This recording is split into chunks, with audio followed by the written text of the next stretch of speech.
Jay, what are you jamming on now besides that Outriders thing behind you right now? Dude, in, what else in is addition to, in addition to, there? I mean, first of all, this game is amazing. I mean, is it not? Like, I'm telling you, like, I can't say enough about it. Like, when you get farther into this game, Outriders,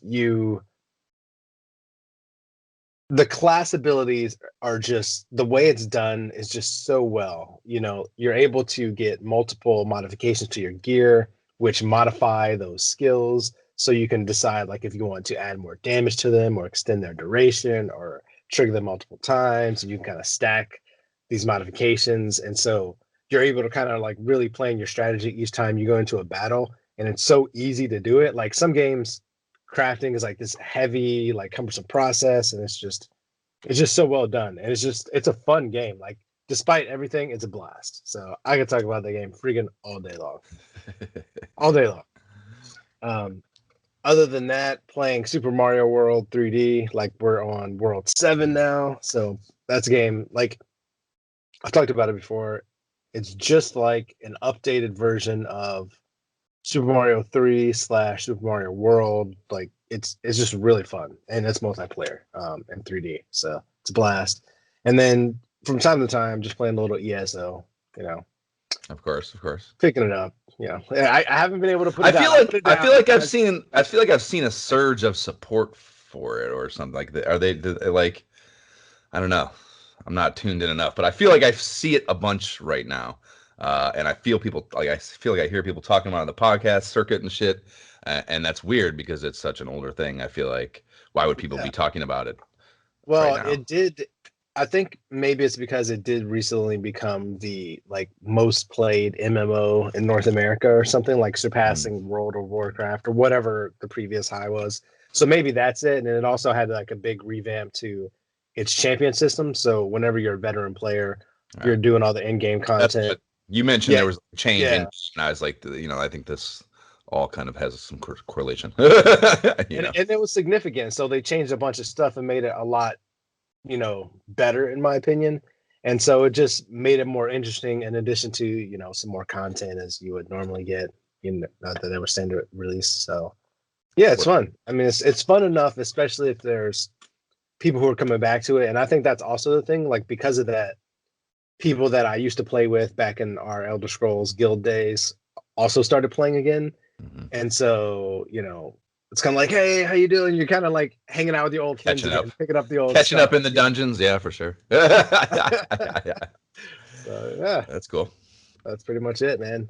What Oh about yeah. you?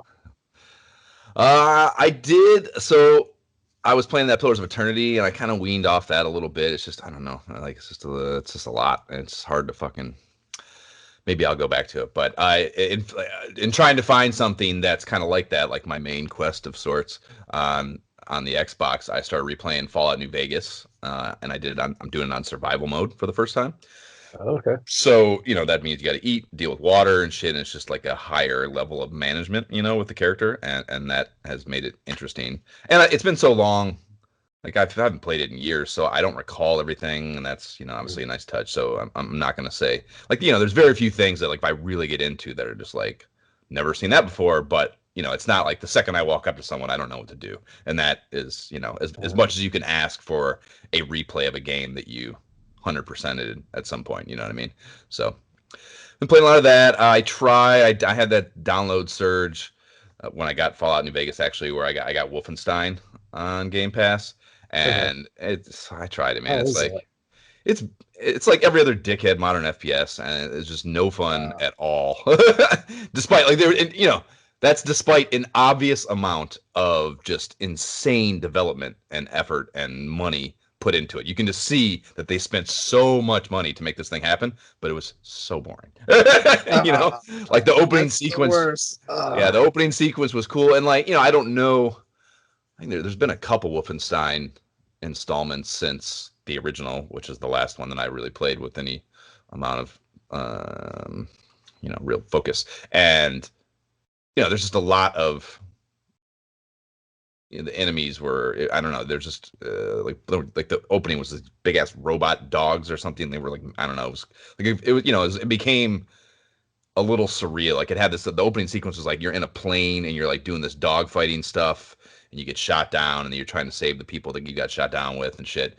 And I don't know, it was just like I don't know, it didn't feel, I don't know, like Wolfenstein and Doom and those early FPSs are just, you just run and gun, you're just going and like shooting shit, and like this was like I had to fucking going under things. Just like it was more, it was like a bad stealth game is kind of what it felt like. You know what I mean? As opposed to like they were trying to do different stuff and it just didn't really work out. Yeah, it's not why I want to play that game. Like, if I would play a game that is more geared towards that and done from the ground up and good. If I wanted to play that kind of game, I don't know. And then when I got to the run and gun parts, it wasn't any fun either. So yeah, I deleted it after, maybe an hour of fucking with it. I think I looked at like play footage of that, when I saw it was on Game Pass or whatever, and I just looked at it and I was like, pass. Yeah, I was like, I can just tell. like, and that's what you talk about, not Pillars of Eternity. I was talking about that, not you. The Outriders, and that's kind of my thing with Outriders. Like, there's, I understand that those developments, those skill trees and stuff are, and I've heard good things said about those too, just in relation to what's available to you in an FPS normally, and I can see how that is higher level than most FPSs would be, but it's like to me, it's just minutia. It's just minutia that doesn't affect the game experience. I feel like at the level you're at, it doesn't, like, you haven't got there yet. Like you haven't done for sure. Like, I fucking 3 4 hours, if that, maybe not even that. So I can see that being the case, and if you got further down the tree, maybe it would, it would be a more of a differentiation. I heard that one of the things I did hear that I was saving, we were bullshitting about this before we jumped on. I think it was the Cheap Ass Gamers podcast. We're talking about it, that I guess it's a pretty big story that the network stuff was just a nightmare from the release. Yeah. Have you heard this? But I mean, it's been great now though. Like for me, like I've been having no problems. Yeah, like those first couple of days, yeah, failing all the time. But since then, I've had like no problem. I've been jumping in, like with the guy from our Elder Scrolls guild. Like he's been jumping in and playing with me from time to time, hanging out. Like it's been pretty smooth ever since. Yeah. Word, yeah. I mean, I'm not totally opposed to it, but it is shoot. But once you get into the stuff, though, I'm telling you, you'll get more. Like, because you'll want to rely on those skills, those abilities, much more than your guns. So I would say, like in the beginning, it was like 90-10 guns versus skills. But right now, I'm easily like 70-30 skills versus gun usage. See, but then it gets into then like you gotta fucking memorize them, and I'm just not geared. But there's only 3 of them. Like it's really 3 abilities. So it's like I know what these 3 do because there's nothing else. You know what I mean? They're so differentiated. Okay, yeah. You know. Yeah, that was the thing. I think that was the thing with Wolfenstein too. Like a bunch of shit. I'm like, it's just I can't. Yeah. I don't care, man. I don't have to learn a whole new system like that. I think that's the thing that I like about this, because like Destiny, which I like, it's fun. That is like you're shooting all the time. Like unless you have your special ability, you're shooting a gun, which is fine if you're in the mood for that. But I like where I'm not relying on that. Like there's often times where I'm just like, skill blast, like eruption, and because I'm like a fire guy, it doesn't feel like I'm playing a shooter. You know what I mean? Maybe with yours, because you're a technomancer, yours is more like weapon type stuff. So maybe if you switched it up and tried one of the other classes, I don't know. Well, yeah, who knows what the fuck? I'm assuming they all, I mean, they're because mine is like wizard type stuff. Like I'm making eruptions happening, and magma fly, and volcanoes. Like I'm not like shooting a gun unless I'm shooting one of my guns. Right. I'd be surprised if any of the classes didn't have, a full manifestation of whatever their tangent is, and you had to rely on your gun. That would surprise me, but whatever. I'm not totally opposed to it, but I was definitely not nearly as jazzed as you. Anyhow, I had to bus home for a few days for some family shit. About a 5-hour flight, so I downloaded basically the 2021 end of season Tecmo ROM. And I actually got it from TecmoBowl.org, which when we were talking about this last time, TecmoBowl.org had shut down and they weren't I had to like find another one early in the season when I got it, and I guess whatever, I don't know if it was legal or not. I guess I don't have any idea. My guess is that it was legal, but they are now they have their you can download it right from tecmobowl.org again. So that was cool. So yeah, so I basically got the end of season 1. So Josh Allen was fucking NFL record book wrecking good, which was awesome. So I played damn near a whole season of that on the flight. So that was fun, and I played a bunch of that. And while I was back in Ohio, dude, I started collecting football cards again. What? like Jab and I got just a hair up our ass. We were like just trying to fucking do something to take our minds off shit, and went to there's a flea market there, Jamie's Flea Market near Oberlin, and I was like, because we dropped in. I used to go to this. Me and my uncle used to go to this B&B Sports Cards in Lakewood, Westlake, west side of Cleveland, and we used to go there all the time when I was in high school and like rip packs and shit. I would go through his singles. That's how I got every Bills card ever. Pretty much was going through this guy's singles boxes. I used to go there all the time, just hang out. Him, my uncle vibed. He's a cool dude. So we stopped in there, and I hadn't seen the guy in 20 years. And like my uncle will still talk to this guy every now and again, and they'll talk about me and Josh, yada yada yada. And this guy Bob was like, "Oh, fucking started saving Bill stuff for me," and he had whatever, and he kept telling me he was going to send it to her. Kept telling my uncle he was going to send it to me, and then so whatever. We decided that we were driving by, we decided to drop in. I haven't seen this guy in 20 years. I drop in and start bullshit with him, and he spends the whole time he's looking for this box that he's supposedly been saving for me for 20 years. He's just looking. This guy. It's this dude. He's standing in the same spot. Like, I haven't seen this guy in 20 years. I haven't been in this card shop in 20 years. He is standing in the same fucking spot he would stand in at all times 20 years ago. So like nothing has changed in the store. There's still some of the shit like 1991 Upper Deck full set boxes and stuff. Nothing has changed in this card shop in 20 years, which was hilarious. But so I got in there and I started I was like, I want to just rip a pack or two, Jay, when's the last time you bought football cards? Oh my gosh, dude, like 1990. I would say 1992, but no, probably more like 1994 will probably be the absolute latest. So the 90s. So not any time recently. So you don't know that football card packs are hundreds of dollars now. Do you know that? What? No. Right. Yeah. Dude, what? Some of the boxes are thousands of dollars from the manufacturer. This is not resale. They come out of the manufacturer at wholesale prices for thousands of dollars. Some of them. What? I mean, the cheapest fucking pack that he had was I think it was Score or $11.99, and there was another one that was $17.99, and those were like they were like bullshit awful sets and those are the only two. But everything else you could even buy packs because they're so expensive. You just have to buy them by the box now. Like insane, dude. And some of those boxes will have you pay hundreds of dollars and they'll only be 6 packs with 4 cards each in them or something like that. It's the card market is fucking insane, dude. It is absolutely batshit insane. So yeah, I ripped a couple packs of those bullshit things, and I happened to pull a Josh Allen insert card out of the one. Like I bought the one pack that had like 20 cards in it or something. I rip it, I go through it, and I'm like, Bob, you're fucking me, man. There's no bill. There wasn't any bills in that first pack. I was like, you're fucking me here. And he's like, I don't know, man. I don't put them in the packs. And so my uncle buys a pack of the other one, and I think that one had I think it was like a 40 card were in that pack. It's weird, dude. Like even like inside the pack, they're not just randomly collated. Like even inside a 40 card pack, there was like a whole section of rookie cards, a section of base cards, a section of insert cards, which is, it's just, I think it demonstrates there's just like a different thing going on with the manufacturers. They like have a different understanding of the product they're selling now than when we used to collect as kids, when it was just like widgets coming off a line. Whatever. Like, they have an understanding of the value of these things now, and certain things being more valuable than others, and like incentivizing 30% regular cards, 10% these cards. Like, yeah. Exactly. So anyways, I pulled a Josh Allen fucking insert card, something or other, TD dive or some shit out of the one. And I'm like, oh, fucking, I don't know. It just like sparked a thing in me. And we go to this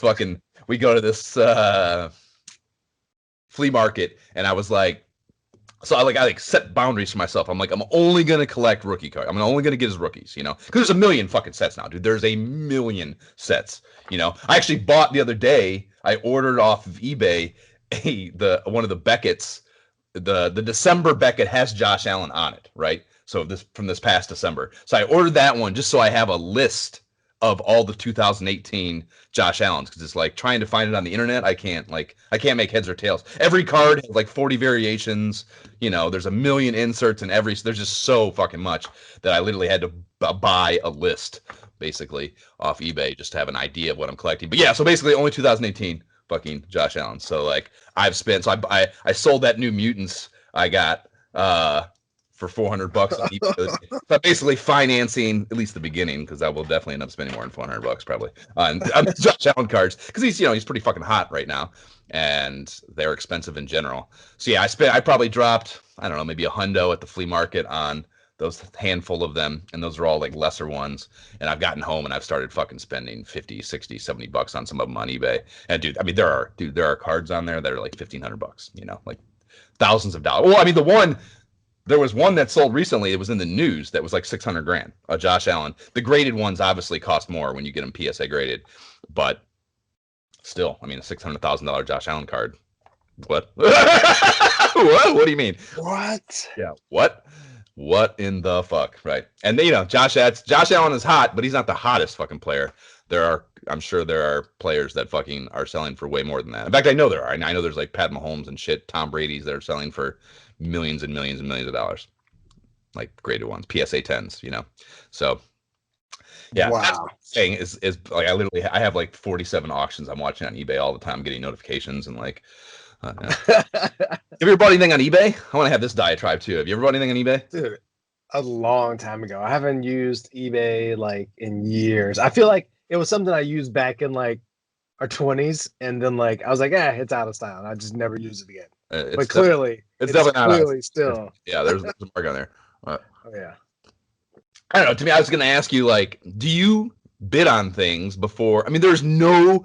This is like blows my fucking mind. So like these auctions are 3, 5, 7 days, whatever you pick in the app, and the idea of bidding on something before, no joke, dude, 6 seconds left in the thing. You gotta wait till the very end. Fucking yeah.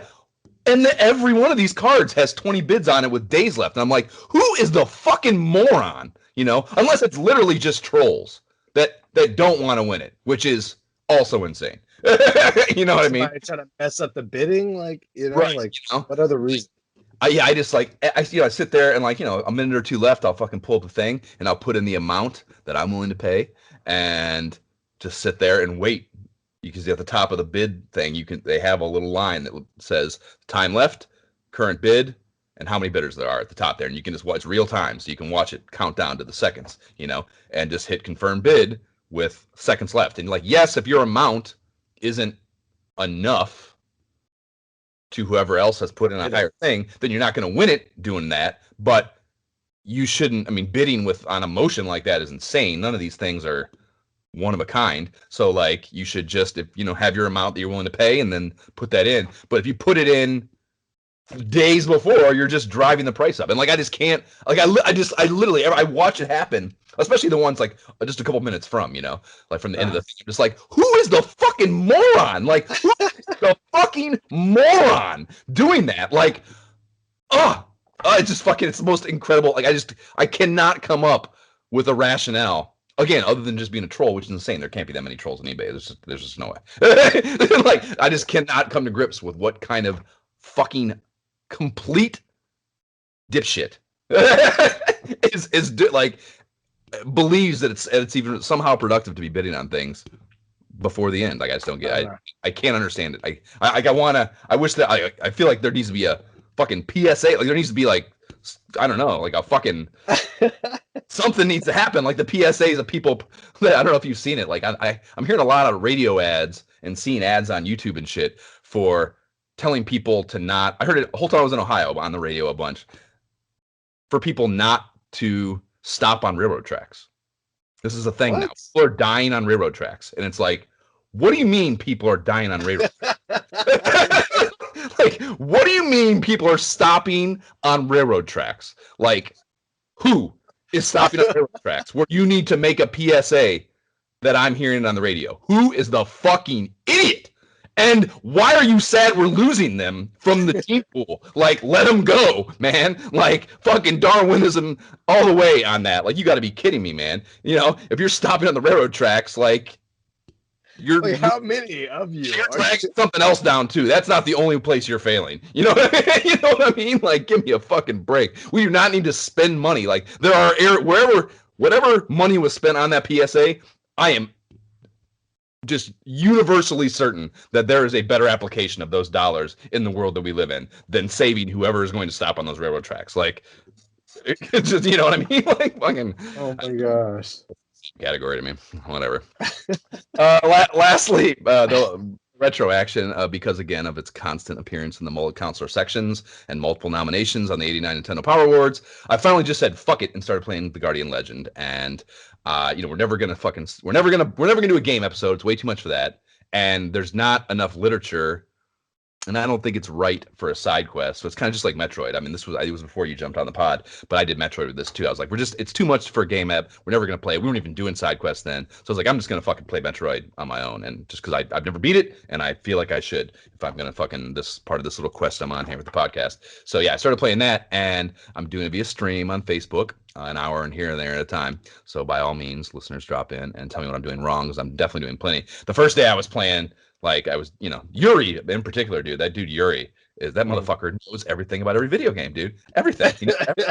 Every video game he's got like insightful shit. So please drop in and tell me what the fuck I'm doing wrong because it is. I've kind of gotten a handle on it now, but it was at first like a very steep learning curve to get an idea what the hell was going on.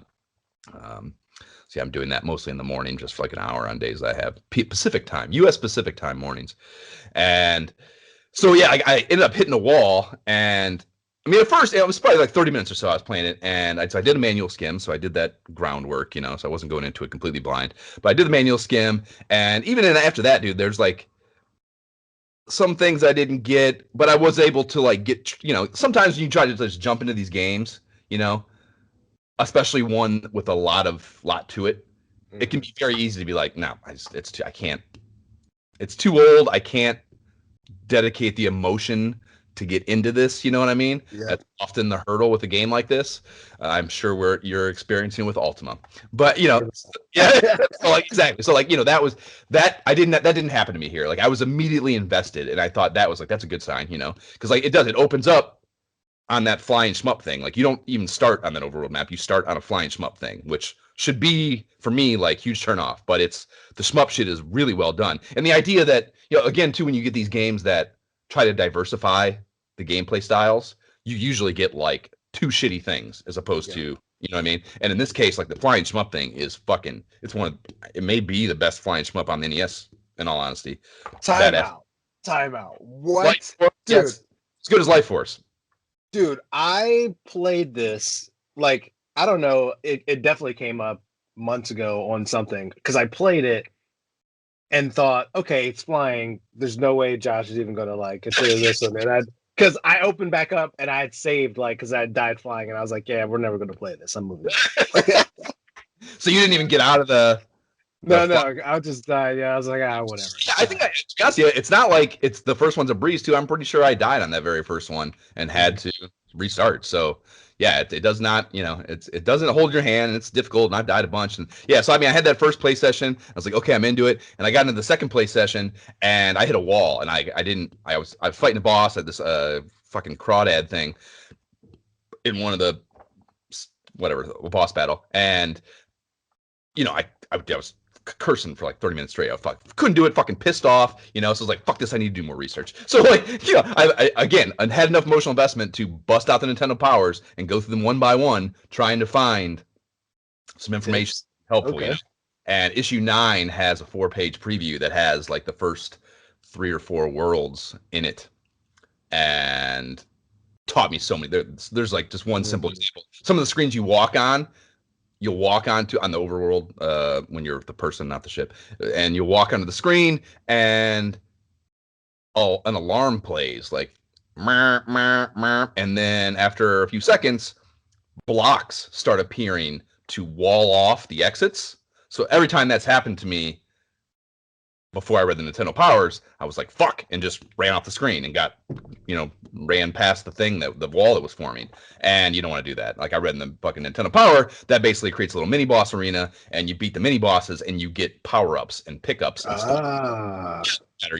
So I basically skipped all of those up to the third world or something. So I read that, I was like, fuck. So I got to go back and do all that. So like I learned a few things that made it more accessible, and sure enough, game got easier, and I'm rolling again. And yeah, I think I'm pretty sure I'm gonna stick with it. It's pretty fucking fun and cool too. Honestly, looking at the Nintendo Power, it occurred to me for the stream to build a manual, or not a manual, I'm sorry, a mag window on the thing. So the stream now, my stream build now has a Nintendo, like a window for the CBR reader. So whatever mag I'm looking at for whatever game I'm playing, I can have open there for the viewer to watch. Which What? yeah, That's cool. I don't watch a million streamers, but I'm guessing that's probably a rather unique streaming thing. You know what I mean? So I think that's kind of fucking cool too. So yeah, so I'm gonna have the whatever fucking I'm using, whatever literature I'm using for the game, and while I'm streaming, I'll fucking have that open on right underneath the um, Nice, man. cam cap window, which is pretty fun.